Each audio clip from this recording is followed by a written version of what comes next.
I once believed a brisk daily walk was all I needed. Maybe add in some light stretching, a few stair climbs, and I thought I was set for life. But then things shifted. One morning, I stood up from the couch, and my knees cracked like old timber. My legs trembled almost as if they no longer trusted me. At first, I brushed it off, but soon it happened every single day. And I wasn't the only one. More than 60% of adults over 50 deal with joint pain, poor balance, or sudden muscle weakness. Not because they're lazy, but because they've been moving the wrong way. And here's the truth, it's not about moving more, it's about moving smarter. Today I'll show you 5 simple equipment-free moves I learned from a Japanese physical therapist who works with seniors every day. These exercises retrained my body not over months, but in just days. And the last one, it's a real game changer, especially for anyone who can't safely stand for long. You won't see this version in a typical workout video. If you're over 50 and tired of feeling stiff, unstable, or worried about falling, this could be your turning point. Before we begin, drop your name and where you're watching from in the comments. We'd love to hear from you. Now let's dive in. Exercise 1, the wall sit, the sit to stand superpower. Let me ask a simple question. How easily can you rise from a low chair without using your hands? If that made you hesitate, you're not alone. The ability to go from sitting to standing is one of the strongest signs of independence as we age. It's not about looking fit, it's about staying free. That's where the wall sit comes in. It looks simple, but when done correctly, it rebuilds the very muscles you need to stand, sit, climb stairs, or catch yourself from a stumble. Here's how: stand with your back flat against a wall, feet shoulder width apart, about 2 feet out.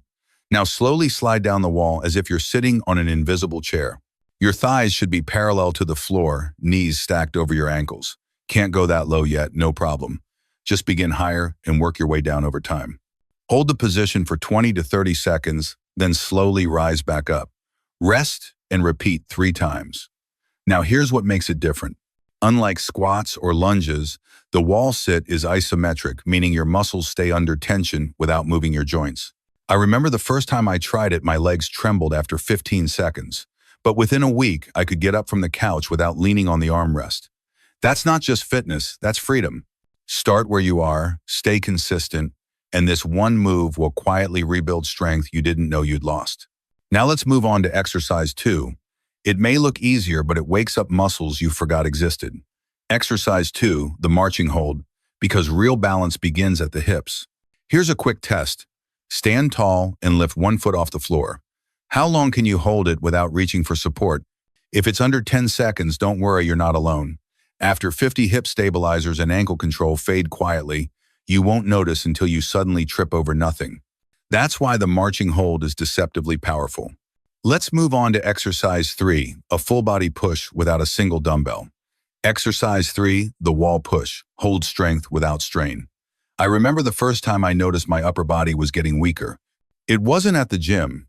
It was in the kitchen, struggling to lift a pot that once felt light, or reaching for a mug in the cabinet and feeling that sharp pinch in my shoulder. The thing is, most upper body workouts involve weights, machines, or complicated routines. And let's be honest, many people over 50 don't want that, especially if you've got sensitive joints or old injuries. That's why I love the wall push hold. It builds surprising upper body strength with zero joint impact. Here's how it works. Stand facing a wall, feet hip width apart, about an arm's length away. Stretch your arms forward, palms flat on the wall at shoulder height. Now press into the wall as if trying to push it down, but don't move. Just hold that pressure. Keep your spine neutral, core tight, shoulders down and back. Hold for 15 to 20 seconds, then relax. Repeat 3 times. Sounds simple, right? Until your arms start trembling by second 10. This is called an isometric contraction. Your muscles fire without actual movement. It means you're building strength while staying gentle on your elbows, shoulders, and wrists. Even better, this move lights up your chest, shoulders, arms, and core at once. It also activates the postural muscles along your spine, the ones that fight that forward hunch so many of us develop with age. After just 2 weeks of practice, I noticed my posture improving. I stood taller, my neck pain eased, and I could lift grocery bags again without flinching. Simple doesn't mean weak. This move is like a hidden weapon, strength training in stealth mode. Next is a floor-based move that works your entire backside, and it's a real game changer for back pain and mobility. Exercise 4, the glute bridge, hold, the underrated fix for back pain and power loss. There was a time I couldn't get off the floor without making a sound, a grunt here, a groan there, And let's not even talk about tying my shoes. I thought it was just aging. But what I didn't realize was my posterior chain, the muscles from glutes to hamstrings to lower back, had weakened. And when those muscles shut down, guess who takes over your lower back? That's why even simple movements start to hurt. Enter the glute bridge, hold a simple floor exercise that can flip the script in just minutes a day. Here's how: lie on your back, knees bent, feet flat on the floor, arms at your sides. Slowly lift your hips off the ground, squeezing your glutes until your body forms a straight line from shoulders to knees. Hold for 20 to 30 seconds, then lower gently. Repeat 3 times. What makes this powerful is that it trains your glutes, hamstrings, and lower back to work together the way they should. With that chain strong, you move more efficiently, protect your spine, and ease stress on your knees and hips. You'll notice everyday things becoming easier: getting out of bed, climbing stairs, bending to pick something up. But there's more.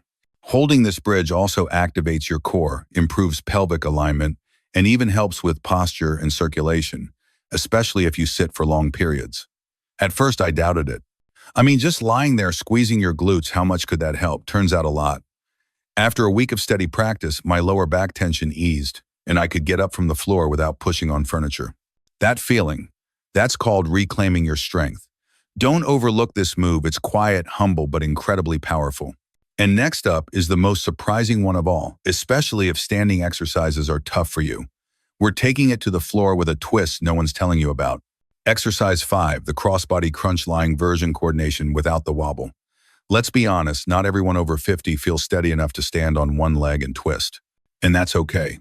Balance isn't built in chaos, it's built in control. That's why I've adapted this final move into a lying version that delivers all the brain-body benefits without the fear of falling. Here's how: lie on your back, knees bent, feet flat on the floor. Place your hands lightly behind your head, no pulling, just support. Now slowly lift your right shoulder blade off the floor and bring your left knee toward your right elbow, like a slow, controlled crunch across the body. Hold for 3 to 5 seconds, then return. Switch sides, left shoulder toward right knee. Do 10 reps per side, alternating. What makes this special? It targets your obliques, deep core stabilizers, and neuromuscular coordination, the connection between brain and limbs that keeps you from stumbles, hesitation, and slow reactions. And because you're lying down, your spine is supported, your hips stable, and your focus stays on control and precision. The real secret to aging with confidence. Many of my older clients say this move makes them feel sharper, not just physically, but mentally. It reconnects left and right, upper and lower minded muscle. And here's the bonus. Engaging your core this way can also improve posture, digestion, and even breathing. You've now completed all 5 moves. But before we wrap up, let's talk about who should modify or skip some of these exercises, because safety always comes first. If you're recovering from surgery, dealing with severe joint pain, spinal conditions, or uncontrolled blood pressure, check with your doctor or therapist first. That said, many moves can be modified. Start smaller, go slower, or do fewer reps. Pain is never the goal. Control, confidence, and consistency are. Listen to your body, take your time. Even gentle movement is better than none. You're not falling behind, you're building forward safely. Strength isn't just muscle, it's freedom. Let's be honest, we're not training to win medals or show off six-pack abs. We're training so we don't think twice about rising from a chair, carrying groceries, or stepping off a curb with confidence. These 5 moves aren't just exercises, they're a quiet rebellion against decline. You don't need a gym, you don't need fancy gear. All you need is some floor space, a wall, your own body weight, and 10 minutes a day. The beauty of this routine isn't just building muscles. It reconnects mind and body, reminds your system how to stay stable, and helps you reclaim movements aging tries to take away. It's never too late to get stronger. Never too late to move without fear. Never too late to say, this body still belongs to me. Try this for the next 7 to 14 days and let me know how you feel. Maybe you'll get up from the couch easier or walk down the stairs without hesitation. Either way, share your story because someone else might need it more than you think. Keep moving, keep showing up. You've got this.